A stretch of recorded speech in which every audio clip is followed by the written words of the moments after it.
Okay, so let us continue our field theory discussion with this next lemma. This lemma says that we have a polynomial f over some field, capital F, some arbitrary field.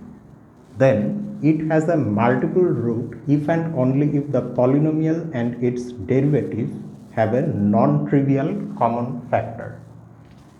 This result actually we have already seen in calculus courses, but there we deal with real valued functions, real polynomials, polynomial functions whose coefficients are real numbers.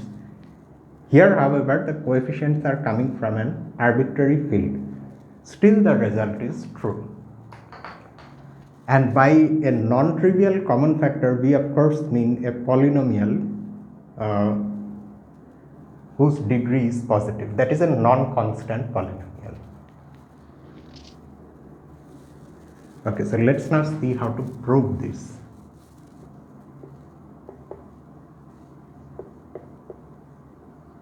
Now, in the beginning of the proof, the author starts with a remark, and the remark is basically just this.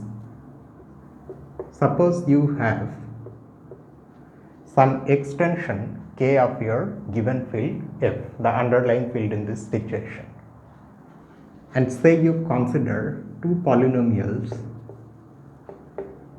fx and gx over f. Not necessarily this fx, but some two polynomials over your base field, such that they are relatively prime. That is, their GCD is 1 in the polynomial ring fx.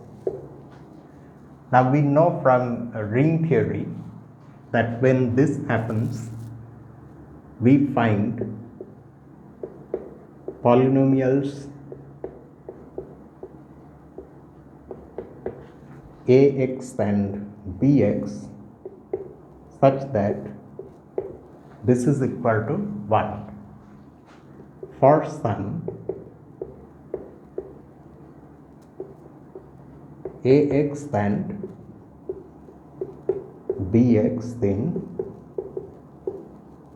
fx. Fine, so this is nothing new, we already know these things.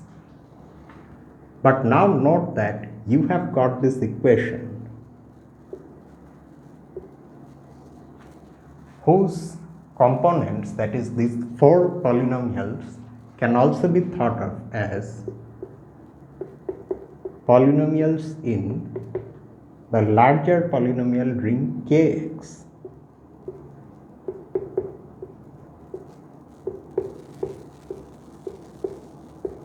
Simply because k contains f as a subfield.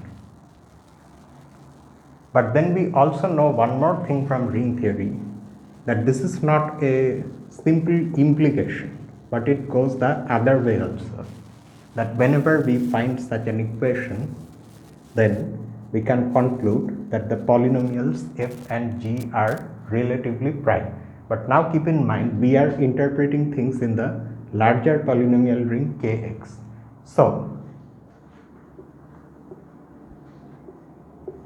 fx and gx are also relatively prime in kx. In other words, we have shown that if they are relatively, of course they are after all polynomials over f, but if they are relatively prime over f, then they are also relatively prime over k. Now what is the contrapositive of this implication? It is that if they are not relatively prime over k, then they are not relatively prime over f. If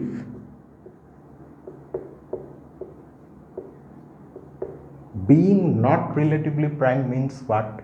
Having a non-trivial common factor. Have a non-trivial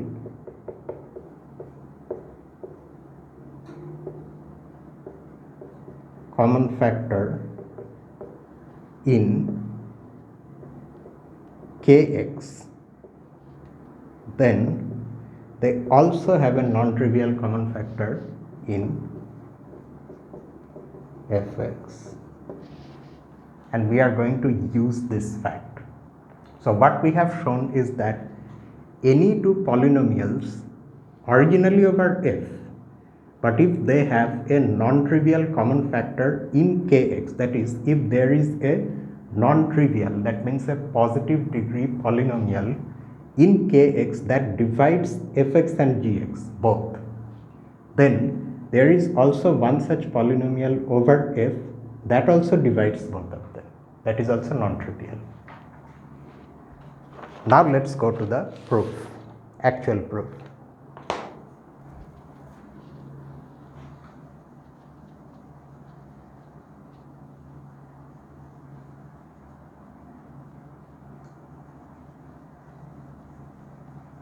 So we have to prove two things because it's an equivalent condition.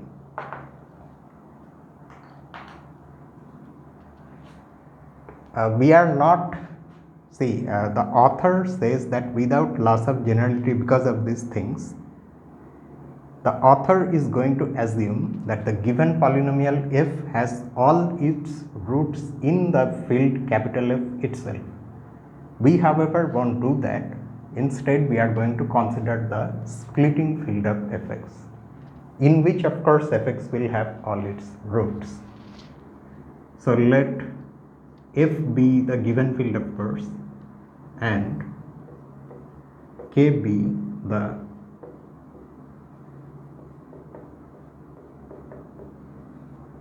splitting field of fx. You remember the splitting field, it's the smallest extension in terms of degree of f in which the polynomial has all of its roots. It is that field, and we know that of course it's an extension of f. Okay. So now let us start like this. Let f of x have a multiple root alpha, and this root of course will lie in k. But having a multiple root means what? Then f of x is expressible in this form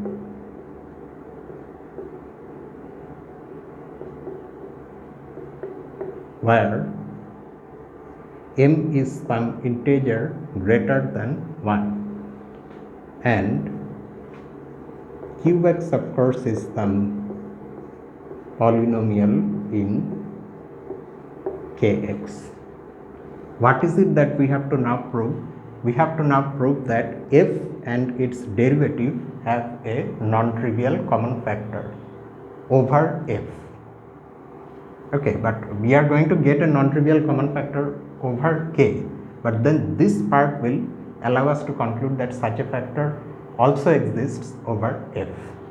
So let us now calculate the derivative of f, and this is where we are going to use lemma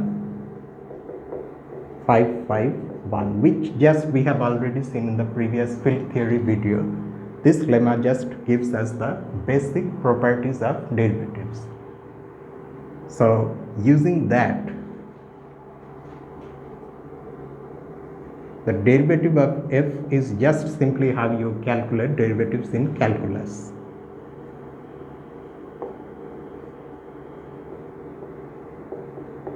Times q of x plus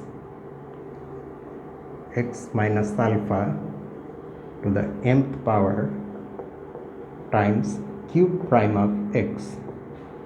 Now note that since m is greater than 1, so we do here of course we have x minus alpha as a factor, But here also we have it. That's because the smallest possible value of m is 2, but even then we have x minus alpha here. So that can be taken outside as a common factor.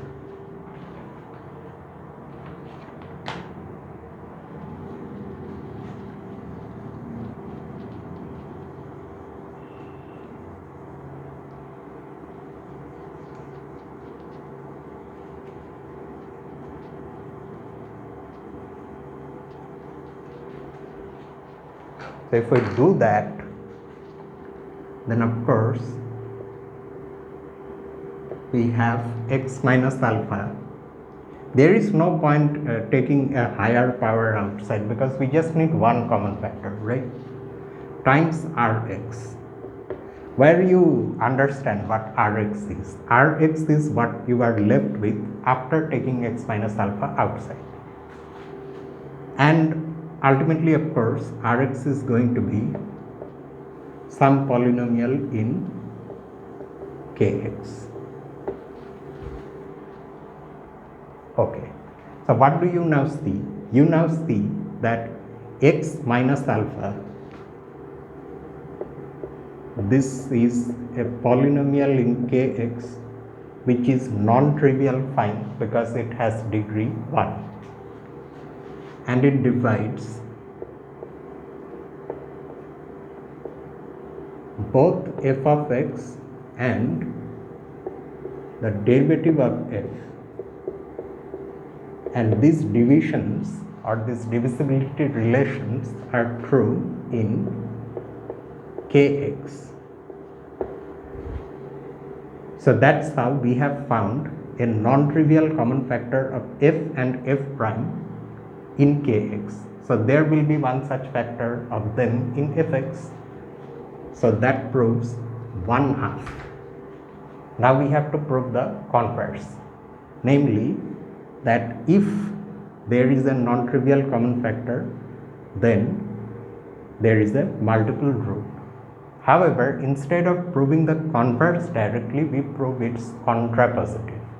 In other words, we assume that there is no multiple root and prove that then there can be no common factor between f and f prime.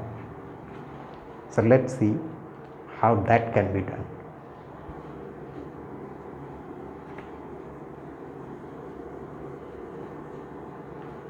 So we now assume that there is, that is, f has no multiple root. Now over the splitting field K, f of course can be factorized completely as a product of linear factors plus something else, means that is, this is how you can write f.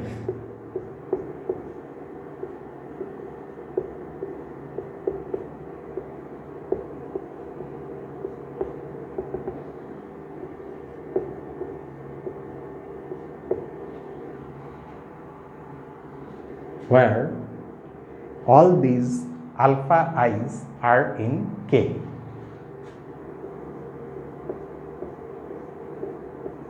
And this C is also an element of K.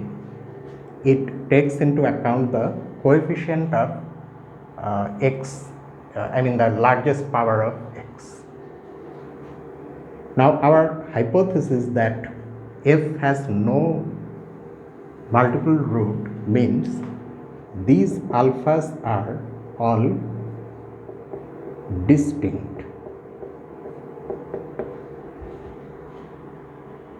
Note that because the alpha i's are in general in K, and we cannot say that they are in F or something like that. So this factorization is in the polynomial ring Kx.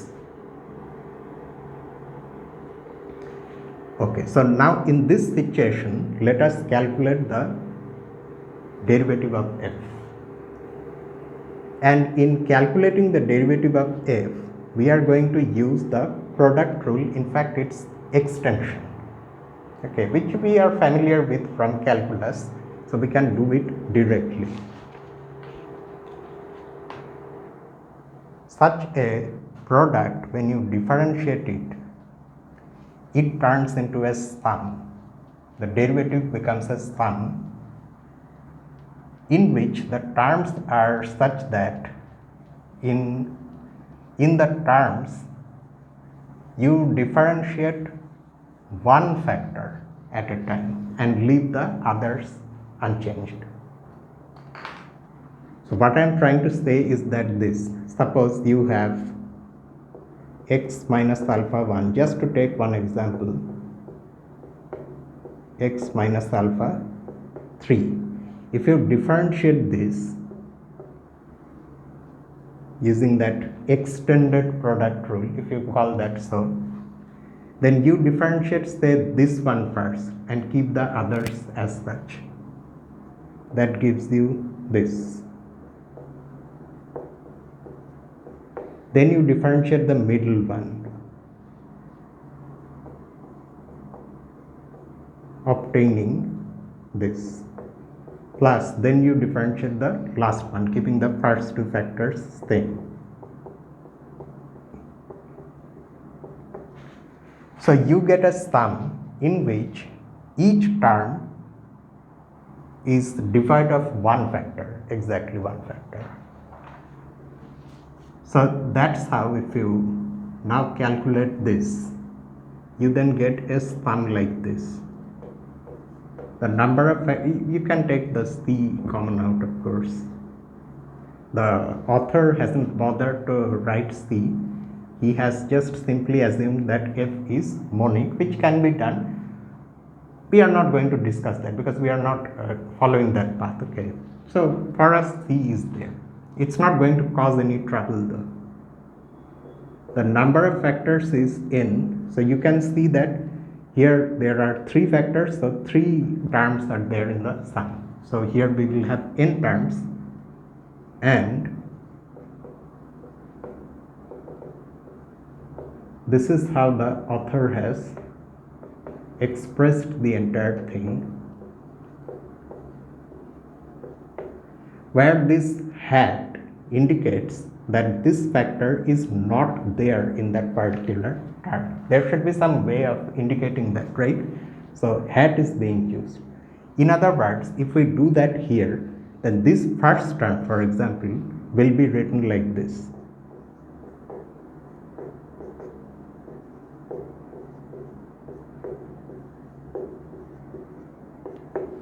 Which means this is just not there. Why do we need this? That's because otherwise we cannot write such a general sum in a nice manner, okay. And because we want to avoid divisions, because you see, we are in a polynomial ring in which we do not want to if we want, we can arrange for that you write the entire term and then divide by one factor. It can be done in the field of fractions, but why complicate things unnecessarily? So this is what we get, and this indicates that the ith factor is not there in that term, and as I varies, that thing will vary accordingly, okay. Now what? Now our aim is to show that f and its derivative f prime do not have a non-trivial common factor. Let us first see what happens if we substitute here x by the alpha i's. In other words, what would happen if we calculate the derivative, evaluate the derivative at alpha I? You can see that in this sum, almost all the terms have the factor x minus alpha I except one term. And after this substitution, those terms that have that factor x minus alpha I are going to vanish because it will become 0. So only one term will survive in which that x minus alpha I factor is not there, and that term itself is a product. So we use the product notation, and what will you get actually after substituting? You will get alpha I minus alpha j. So now we are writing that product also using this product notation. So there is only one term, I mean to indicate the general factor. And this I of course varies from, keep in mind that it may be a little, this is how it's given in the text, but at once it may seem a little confusing, but if you think about it, in the sum, almost everything has vanished except one term, and that term itself is one product. And in that product also, I is, it's not I. Here the index is j. I is that fixed thing, okay. Once we have chosen this alpha I is fixed. J varies from 1 to n, but that extra condition that j is not equal to I. Now you use the fact that these alpha i's, whatever alphas we have here, are all distinct. So that means because j is different from I, alpha I is different from alpha j. So the factors that you see here are non-zero field elements, and in a field there is no zero divisor, so this is also not equal to 0.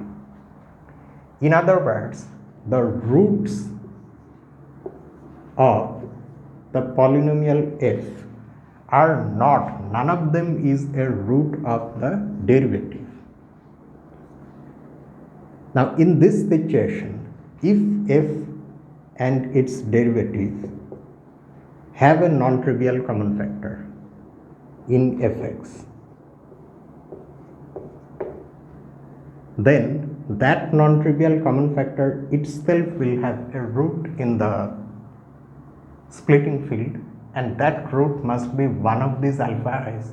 But in that case, ultimately one of the, x minus alpha I has to divide that common factor, and as a result it will have to divide f prime also, forcing f prime to have the root alpha I, which is not the case. So that's why f and f prime cannot have a non-trivial common factor. So we have ended up in this second part proving that if f has no multiple roots, then f and f prime have no non-trivial common factor. If you convert it into its contrapositive, that just simply means that if they have a non-trivial common factor, then there is a multiple root. So that means that is the converse. So this is how the proof ends. And now there is a very interesting corollary. Let's see that one next. Actually there are two, but this next one is very interesting. This one shows that although the lemma itself is just like that calculus result, but because of the general nature of our field, differences will no doubt appear, and now we will see what can happen depending on the characteristic of the field. So this is the first corollary.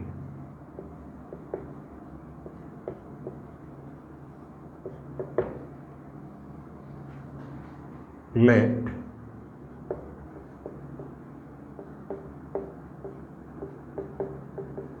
f be a polynomial in some polynomial ring, and let this be irreducible. Then we have the following.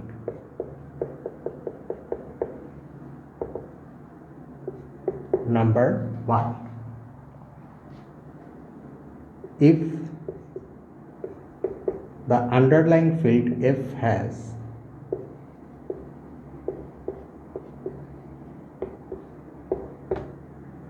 characteristic, my handwriting is getting worse by the day,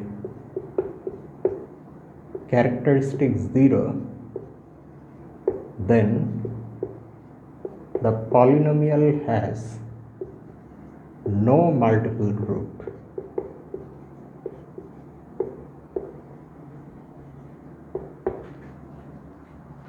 Okay, so that means in a characteristic zero field, just like the field of real numbers or the field of complex numbers, if you have an irreducible polynomial, then it cannot have multiple roots. It may have roots, but it won't have multiple roots. May have root means in some extension field, of course. However, strange things start to happen when we are in a field of finite characteristic. If f has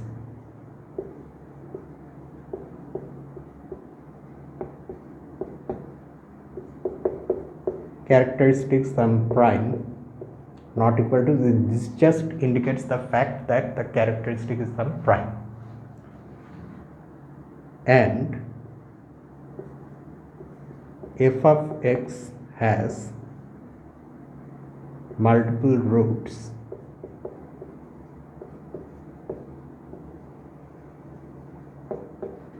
then this is of the form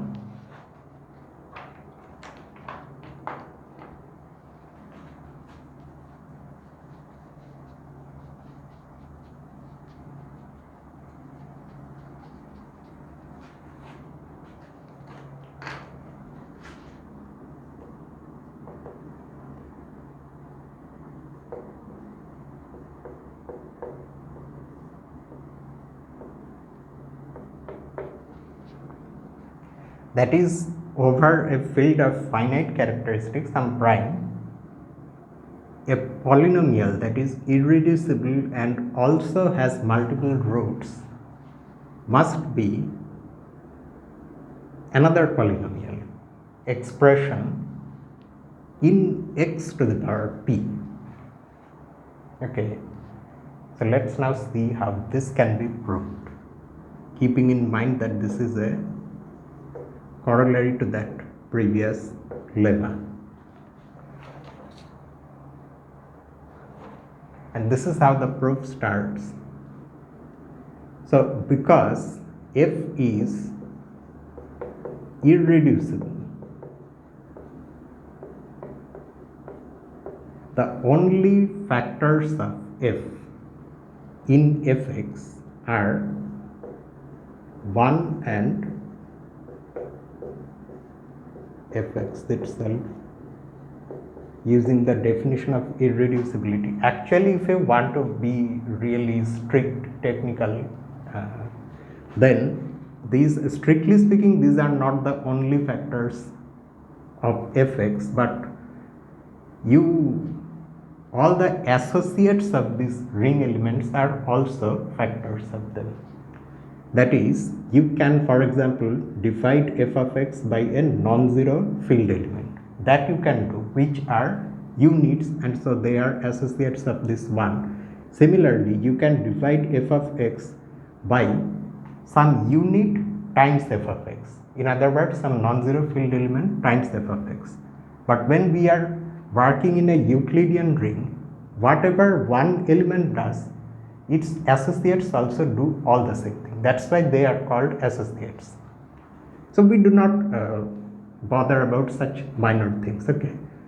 So non-trivially, these are the only two factors of small f of x in our polynomial ring. Now, if f of x has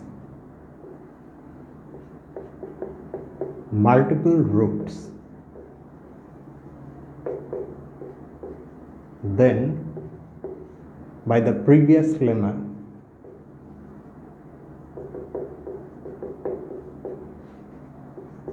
f of x and its derivative have a non-trivial common factor, right?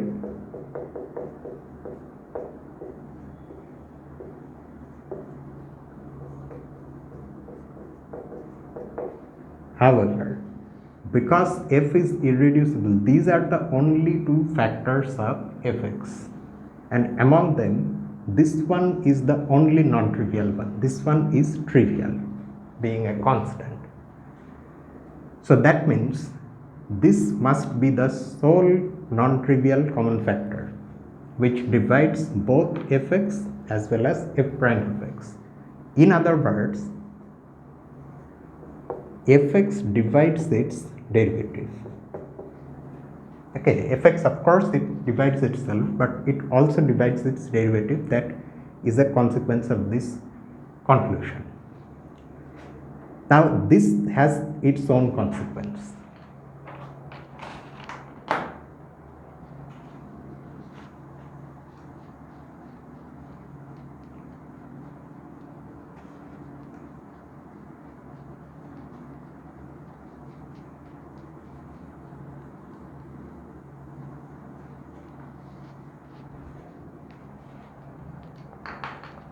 We know that only non-zero polynomials have degree. The zero polynomial has not been assigned any degree in this text at least, and even where they are assigned a degree, it is, I mean, it's not like any ordinary degree. In some texts, minus infinity is assigned as its degree, but anyway, we do not have any degree for the zero polynomial. Now the thing here is this: if this is non-zero, okay, then we know that its degree exists.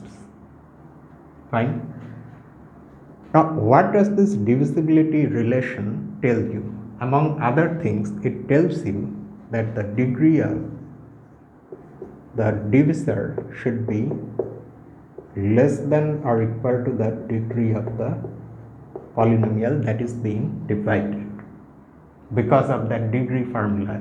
That formula which tells us that the degree of the product of two polynomials is equal to the sum of their degrees. It comes from there.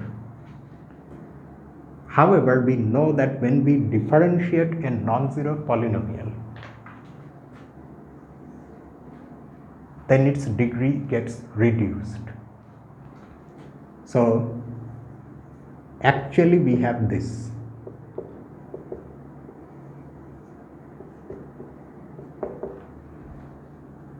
And all these things are true, I mean they are meaningful only if the derivative is non-zero, because then only its degree can be made sense of. So that means the derivative cannot be non-zero, it has to be equal to 0.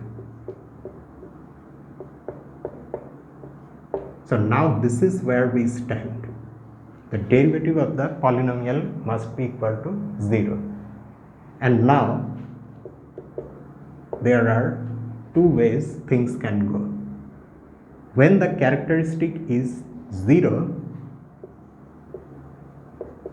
let me write in short like this. When the characteristic of the field is 0, one can prove that this is constant, just like what we have in ordinary calculus. Characteristic 0 fields match with our experience from calculus.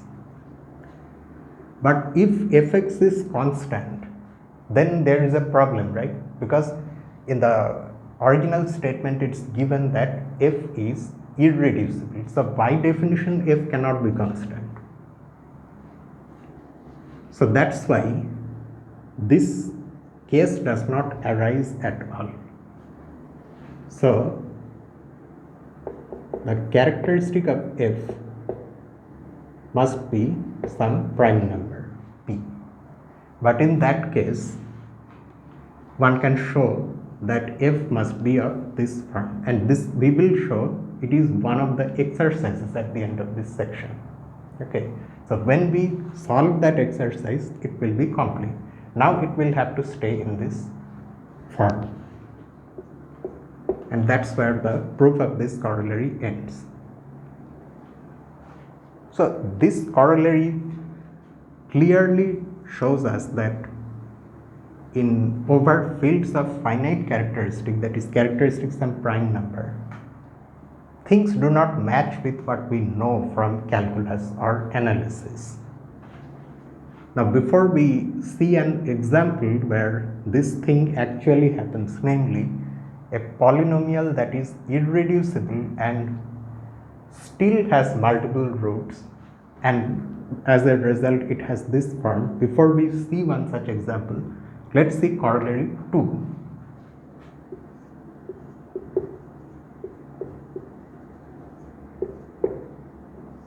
Corollary 2 is a technical result about a very special type of polynomial, and we will use this when we study finite fields towards the end of this textbook.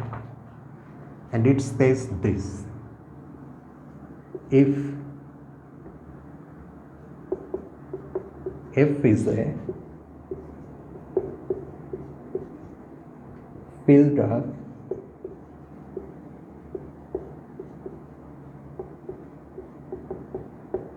characteristic P, again we are in a field of finite characteristic, then the polynomial x to the power p to the power n minus x over f for any positive integer n has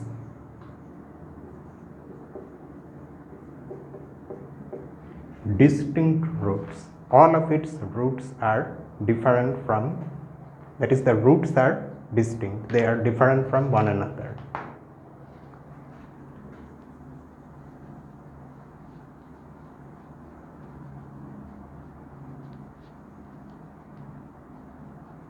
All of the roots are distinct means the polynomial has no multiple root.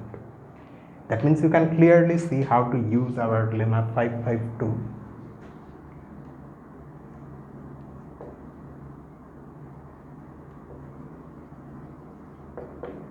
So the proof is pretty straightforward. You have the polynomial, let me just call it f of x.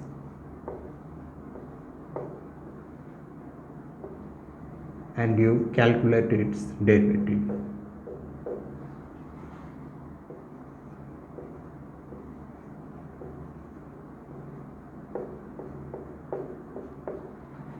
Because we are over a field of characteristic P, so this term vanishes because this coefficient in our field is equal to 0.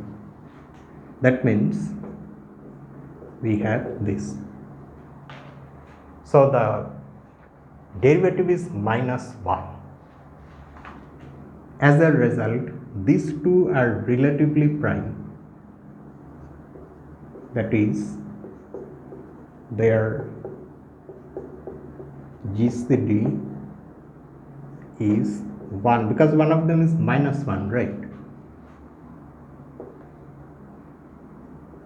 Or in other words,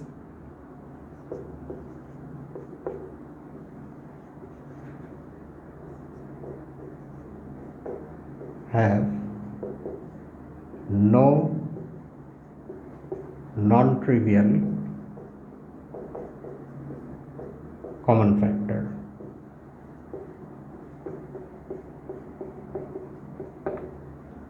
So now by lemma 552, this has no multiple, perhaps I should not write simply f because it indicates that f is a function. We are not treating these things as functions now, these are ring elements. No multiple roots. or in other words that its roots are all distinct. We will use this in the theory of finite fields. And now let's finally go to the example illustrating part 2 of corollary 1.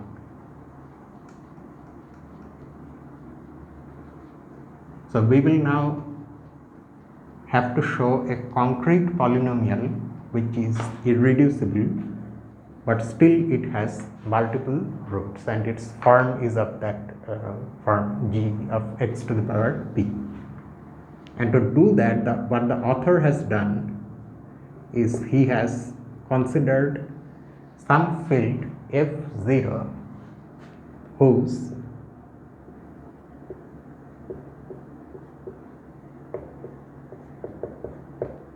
characteristic is 2. Okay, then you can consider many such fields. The easiest one is the 2-element field whose only elements are the 0 element and the unit element. Okay, now you can of course consider the polynomial ring over this field, which we know is an integral domain. So being an integral domain, it can be embedded in its field of fractions or field of quotients, which we denote by this symbol. The elements in this field of fractions of this integral domain are quotients of polynomials coming from here. In other words, the elements here look like this.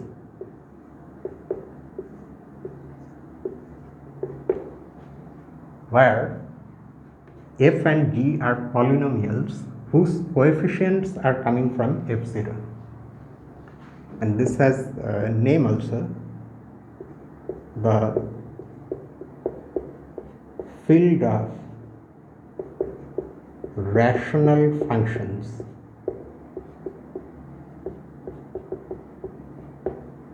in x over f0.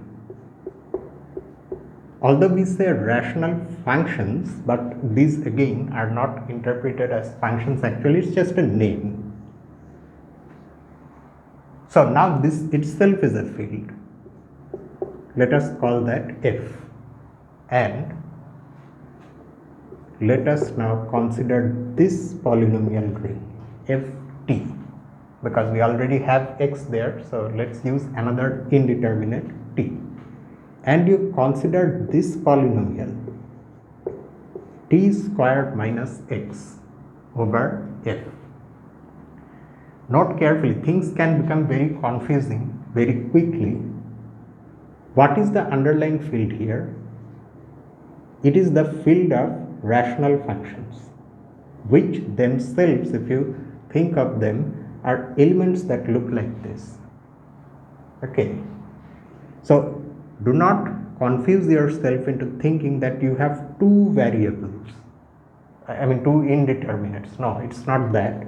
The indeterminate in this final polynomial is t, and the minus x that you are seeing here is an element in f, because it's also a rational function. It is of this form. Now, is this irreducible? Yes, it turns out that this polynomial is irreducible, and this we will actually show in exercise 4. Okay. And what about its derivative? Let's just call this something, say g of t. What is g prime of t? While calculating derivative, you do not have to think of what the underlying field is or whatever. You just apply the derivative form. You just see the form and you apply the formula. So you get 2t. However, Now note carefully that this 2 is supposed to be coming from where? F, the underlying field. What is that field? That field is this. And if you look a bit more carefully, this 2 actually is a constant polynomial here. I mean, I say polynomial because although 2 is coming from this field, but actually 2 lies here. And in fact, going even further, 2 lies here. And in this field, 2 is equal to 0. So that's why this is 0. Okay. So it becomes 0. But what does that mean? We were supposed to have an example in which we would have an irreducible polynomial with multiple roots.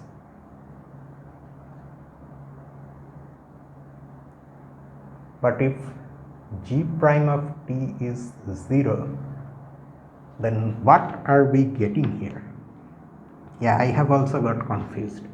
How is this implying that the original polynomial has multiple root?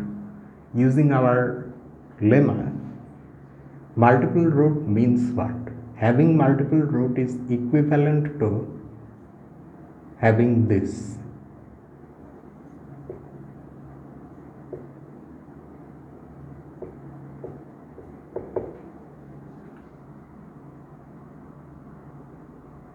Oh yes, yeah, you see, because the derivative is 0, so g of t itself divides the derivative in a trivial manner, and that is why the GCD is g of t itself. So there is a non-trivial common factor between g and its derivative, which is g itself. This of course is a non-trivial common factor. It's not a constant polynomial in this polynomial ring, and that is why g will have multiple roots in spite of being irreducible. That irreducibility part, however, we will show only in exercise 4.